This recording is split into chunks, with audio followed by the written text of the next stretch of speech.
Hello, everybody, and good afternoon and morning. My name is Scott Morganroth of Motor City Mad Mouth, and we are on 108 Sitches Baseball Talk here from Daytona Beach, Florida. Yes, back in Daytona, Tortugas land. It may have, the Tortugas may be a turtle, but I'll tell you one thing, these two turtles have been walking again here in 2021, and I am pleased to be joined by Daytona Tortugas General Manager Jim Jaworski. Thanks for being on the broadcast, Jim. Absolutely, thank you. All right, this is the final home game of the year, okay? Tell me what it's been like in 2021. Yeah, it's hard to believe, but it's been great. It's been absolutely great. Just good to be back at the ballpark, between the game day staff, the players and coaches and our staff, ownership, you name it. It's been absolutely great to be back at the ballpark and having some fun again. So it's been good. 2020, obviously, for all of us, was a very, very challenging year. We did as much as we could. We hosted 70 events here at the ballpark. It was an opportunity for us to still, remain involved in the community, right? To still do as much as we possibly can, even without having Tortugas baseball. But now to be able to do both of those things and have Tortugas baseball back is pretty special for sure. All right, so what type of events did you have to host in 2020? We sold chicken. We sold chicken out of our parking lot. We sold 1,800 40-pound cases of chicken. No way. And so it was a promotion through a distributor based out of North Carolina. There were a number of other teams that did it throughout the country, and we said, why not? There was a nice donation element, to the community, and it just made sense. It brought people to the ballpark. We did a number of different baseball showcases, of course, because that was easy, right? We did a dance recital, we did a yoga class, Bob Ross painting class we did at the ballpark, high school graduation, you name it. We tried to get as creative as possible and still utilize the ballpark and still be involved in the community and still do as much as we possibly could. Well, I mean, folks, this is Jackie Robinson Ballpark. You have a museum inside of a ballpark, let alone with a great backdrop with all the water surrounding us. So if you don't come out here, shame on you, folks. This is a bucket list item. So anyways, let's talk about, once again, the Tortugas being back in 2021. About the fans and the interaction and how you've had to really be careful with COVID-19, because I know everybody has to kind of get used to bringing fans back gradually, and now unfortunately the pandemic continues to remain difficult to deal with even at this particular point. Yeah, and there were a number of different adjustments throughout the season, and we continue to make those adjustments. We worked very closely and continue to work closely with the Volusia County Health Department. They've been absolutely fantastic in this whole process, and at the end of the day, it was great to have fans back in the ballpark, and everyone was excited. It was great to have that summer family back at the ballpark that we hadn't seen in a while, and so it just, everyone from top to bottom, the excitement just to be back, and the thankfulness of being back, and that was one of the things that we discussed. A couple things was, as we approached the 2021 season, to celebrate, right? It's good to be back. Let's celebrate coming back and saying thank you. Thank you for the support. Thank you for the continued support, and we'll continue to come back year after year and have some more fun. What type of promotions did you have an opportunity to offer to your fans this year in 2021? A lot of the same. Fireworks shows, bobblehead giveaways, the kind of ramped up our, in between inning, entertainment. We just did our 4.0 Bob Ross bobblehead. So to bring back that fun and to more importantly bring back fans to the ballpark, but to also do it safely as well. Yeah, no, I can only imagine. So, all right, let's talk about a guy that I've known for a long time, Ron Myers with Lakeland. Folks, Ron Myers has been with the Detroit Tigers / Lakeland Tigers organization for the better part of at least 4 decades. I met Ron in 1982. Would you call him like a mentor of sorts for you in professional baseball? 100% yes, no questions asked. So Ron was my first boss. I did my internship in Lakeland with the Flying Tigers. And, I owe those guys and that entire organization everything. I was fortunate I was out of school. I had already graduated. When I got my internship, I called home and I said, all right, I'm going to move to Florida for 9 months. And thankfully, 9 months has turned into 13 years. When my internship was over, I asked, I said, all right, Ron, what do you think? Can I stick around? And he said, well, I don't know what you do, Jim. I said, Ron, I'll literally do anything. And for whatever reason, he said yes. And so I was able to stick around, continue to learn. Then that's when, thankfully, a position opened up here in Daytona. And, to still be in the league, to still work with those guys, to still learn from those guys, is a pretty special thing. And so extremely fortunate, and certainly owe Ron a lot of that credit for sure. Well, I owe him a visit soon. He'll get one before long. So I have a lot of people in Lakeland, not being a Detroit Tigers guy originally. Sure. I've moved around a lot, but I know my hometown is the Detroit Tigers. A lot of people out there. So yeah, Ron's good people, everything I've needed. He's always been cooperative. All right, let's talk about the challenges of avoiding contraction with the Tortugas. I know there was a dilemma out there where, let's face reality. You have an older facility. You need to make upgrades to it. I know that the upgrades are a work in progress. I get that. So, and of course you have a community which has been a part of professional baseball for the better part of 100 years. Sure. I think it would have been the biggest mistake, folks, had the Daytona Tortugas ever been contracted. Thankfully, they were not, and everybody else is better for it. But what about the challenges that you had to deal with in terms of making sure that Daytona Tortugas were not contracted? Well, it was just making sure, we checked all those boxes, right? And making sure that we were doing the things that we need to do. I mentioned the community earlier. The support that we received was absolutely tremendous. This community is a special place for a number of different reasons. And one of those reasons is that history. To think about on March 17th, 1946, the part of history that this ballpark has played is pretty special. And, to your point, the city deserves a tremendous amount of credit, in supporting the organization, supporting the facility, and a true partnership in doing the things that we need to do.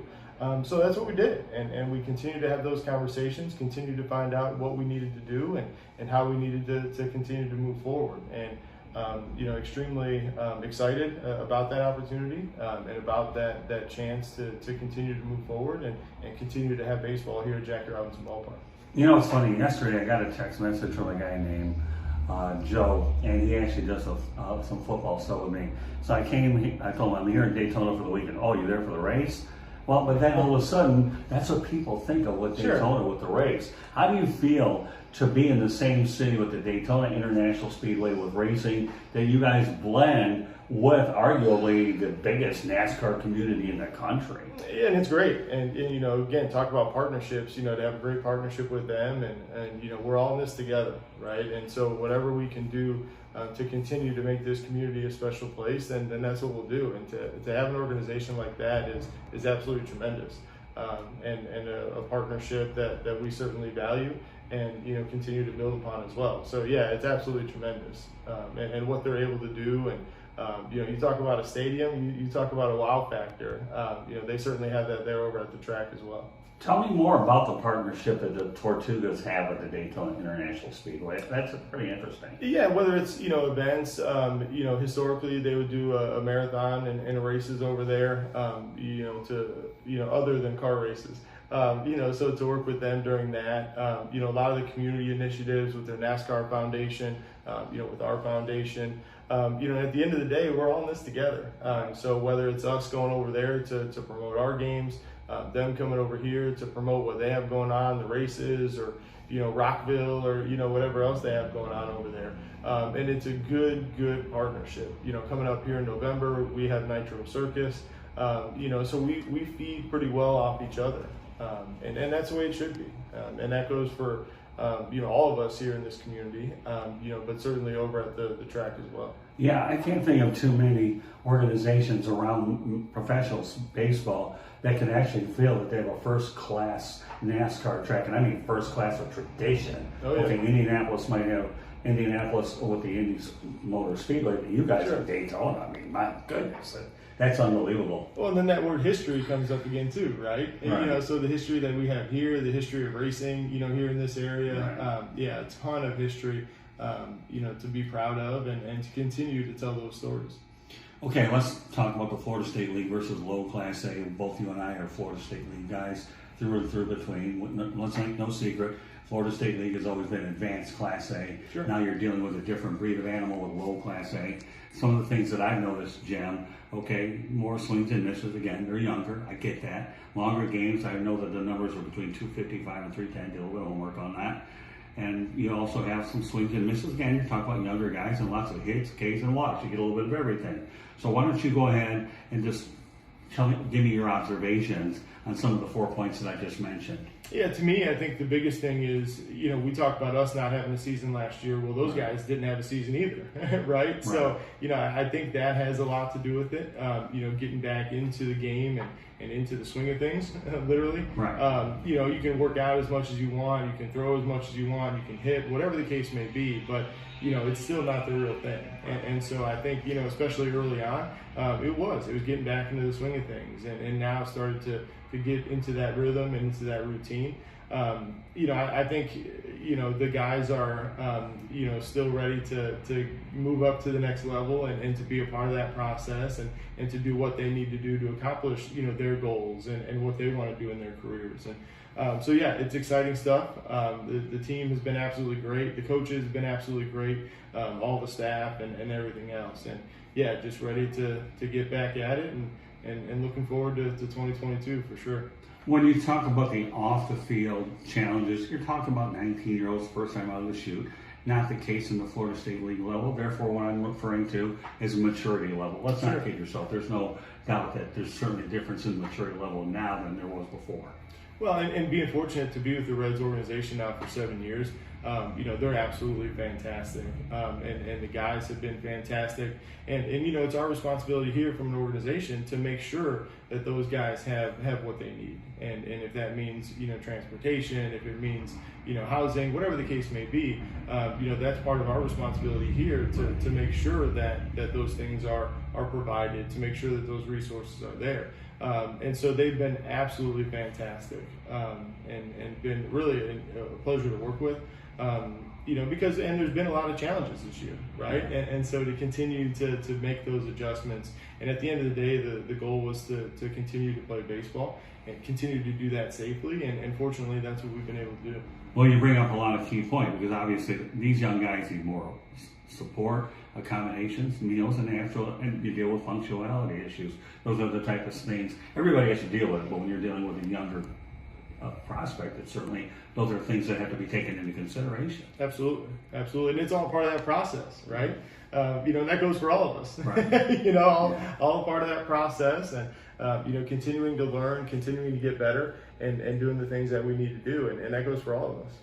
You talk about the Cincinnati Reds, and I'll give you a little bit of longevity, folks, about my dealings with the Reds. From 1984 to 1986, I covered the Tampa Tarpons when they were the Reds affiliate. Mark Bombard was a manager, and I was working for the Tampa Tribune. I have a history with the Cincinnati Reds. I did work with Reds View magazine out in Cincinnati, which is kind of cool. There you go. And I saw a game at the old Riverfront Stadium. And of course, ironically, here in 2021, I've had an opportunity to see the Tortugas, the Chattanooga Lookouts when they were out in Pensacola for a weekend. And of course, last weekend I was down in Miami and saw the Reds game last Sunday. So let's talk about the Tortugas' relationship with the Cincinnati Reds. I think you couldn't beat, and I know Bob Frigoli is obviously your co-owner, happens to be up in Cincinnati. But the Cincinnati Reds, hey, you know what? To me, I've always viewed them as a great class organization, and I feel in some ways proud that, of dealing with them in the past and working with them to some level. Absolutely, they're fantastic. In each and every way. We're extremely fortunate to have them as our partner here in Daytona, and continue to provide us the resources that we need, and to be able to collaborate and ask questions and continue to do what we need to do. But they're absolutely tremendous organization, and extremely fortunate to be a part of it as well. I didn't even know about the Pensacola Blue Wahoos until I entered this Jackie Robinson Park and saw you have all your connections here right in the ballpark.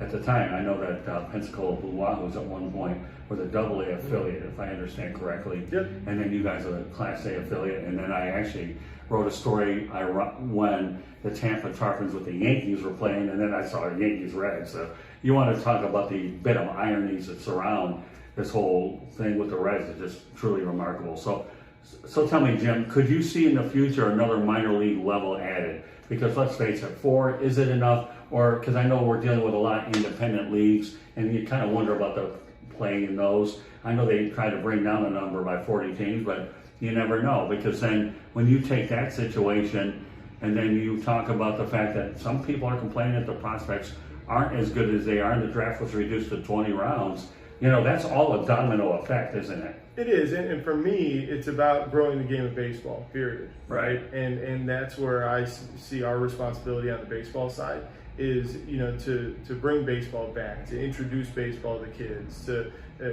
come out to have a good time and camps and, volunteering in the community and introducing the sport of baseball that I happen to know and love, and I'm sure you do as well. So, and to me, that's part of our responsibility as well. So, how we get there, I don't know. And it's a bit of a work in progress, but, the more and more opportunities that kids have to see games, whether that's on TV, whether that's in person, whether it's to go to a camp or whatever the case may be, is good for the game of baseball. And so I think at the end of the day, that's what matters. And the goal should be how do we get there, and how do we continue to introduce the game and grow the game, and it's a pretty special thing. And that's part of our goal. I want to go over a couple of things that I've noticed. I know I touched on it earlier. Last time you guys fielded a team, you had a pitch clock. This year you haven't had a pitch clock. Tell me a little bit of a difference about what it's been like, because obviously that's led to the increased games. Because I know that MLB's talked about it. I don't think that will ever make it to the major league, but you've had a chance to see it firsthand with the pitch clock, with and without it now after a full year. Yeah, and I know I enjoyed it, because previously part of my responsibilities here, I would do some of the in-between inning games and contest stuff as well. So I know for me it was a nice reminder, how much time we had and that kind of stuff. And I think just as far as the game itself, to just kind of keep things moving and that kind of stuff. You'll have the foul balls, you'll have some of the stuff in between pitches. So I think it helps. As you mentioned, it'll be interesting to see kind of where it shakes out. But yeah, I think it helps, and I think it's that nice little reminder. Just to keep things, entertainment, right? It's a part of the entertainment, business. Oh, by the way, as well as a baseball game too, and that's a pretty cool thing. So it'll be interesting to see where it shakes out. Yeah, I don't have a problem actually with a pitch clock in the minor leagues, because after all, you're trying to get them in the mindset you want to deliver the ball a little bit quicker. Sure. And I remember I have played ball, folks, for 6 years growing up as a kid.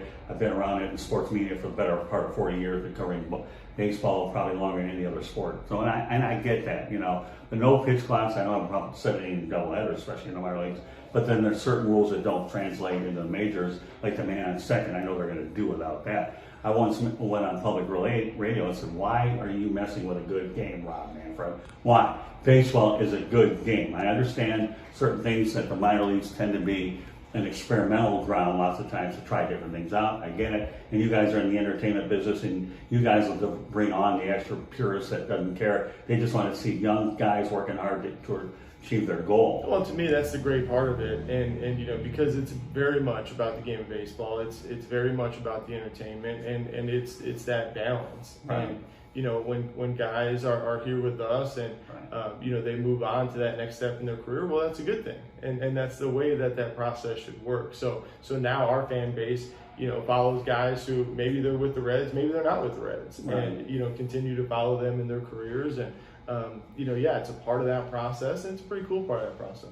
You talk about process, and we know, especially with younger guys, you're talking about a learning process. These guys have quite a learning curve, whether they come from high school or colleges, to even get to this level. When you agree that the learning process of these guys is a bit more of a learning curve than in most cases? Sure. Yeah. I mean, because it's, for a lot of these guys, it's the first time, to be in a situation like this, right. And maybe in professional baseball. It's to navigate through all of that. And by the way, play a pretty difficult game right. in baseball. So yeah, absolutely. Well, let's not kid yourself, okay? I know this being a lower level now, but do you find that a lot of your fans really know the difference between a Florida State League game versus being on low Class A, the lower level before and after? No, I don't think so. And we hadn't heard, really anything at all, this year. And, people noticing one way or the other, or, and again, I think a lot of it comes back to, those guys are playing hard, and those guys have something to prove, and they want to keep moving forward in their careers. And from a fan standpoint, just happy to be back in the ballpark and watching baseball again. And it's a beautiful, beautiful thing. What's it like to actually be able to work in Daytona Beach, period? We know you have NASCAR, you got the beaches, you have a really hot tourist type of town where you can do a lot of different things. You got baseball's right smack in the middle of this beautiful area. Literally, words can't describe it. The way the community embraces us, the way the community supports us, the history, that's at this ballpark. It's really a dream come true. Didn't know what the goal was, right? Just wanted to learn as much as I possibly could, and couldn't be happier to be here now, finishing up my 12th season here with the organization, and hopefully on to 12 more. So it's incredible. Let's talk about the legacy of the Florida State League. After all, we're both Florida State League guys. What would be, in your mind, the legacy of the Florida State League, since it's no longer in existence and now it's under, this is regulated under MLB? Because, the one thing I hated to see when the changes occurred were all these leagues with proud histories eliminated. But this one, to me, is an even bigger one, because you got to think, the majority of the parks here are spring training parks. So therefore, when you evaluate a player, you're able to evaluate them in a way where, these are major league dimensions here compared to most ballparks around the country. Well, and I think that's what makes it most interesting, to be able to have the number of baseball facilities that we do here in Florida, of course. And, then you talk about the history and with the Florida State League Hall of Fame and the number of guys, whether it's players, umpires, executives, you name it, who have been through this league and had a part of this league. The great leadership of Chuck Murphy and, just his legacy alone, to the game of baseball, and the list goes on and on. Yeah. The Ron Myers, as we discussed, the John Timberlakes, the Steve Gleiners, the rest of the league. We may be a little biased, but the league is absolutely tremendous, and from top to bottom, and because of our proximity, because of as much we get together, year after year, and the collaboration, and you name it, is just, again, I keep saying it over and over again, but there's a lot of things that are just pretty special, and to not take those things for granted, and the people who have come before us and the people who will be here after us, is a pretty cool thing. Well, we have the right to be biased. By the way, this is Scott Moore, Motor City Mad Mouth. Pleased to be joined by Jim Jaworski, General Manager of the Daytona Tortugas, here on Labor Day weekend, having a great time with Jim, his staff, unbelievable, top-notch people. So what's it like to call?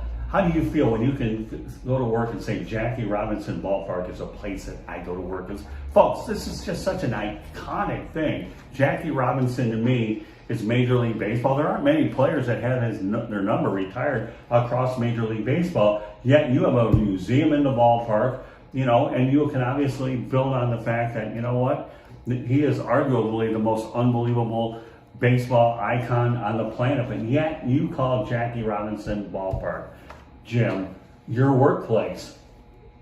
It's wild, right? It's absolutely wild, and to play a small part in that history, to continue to tell that story, is special, and it's something that we, continue to do and continue to do better, and to see what more we can do, and how we can involve the community more and more, and just the things that we can do, but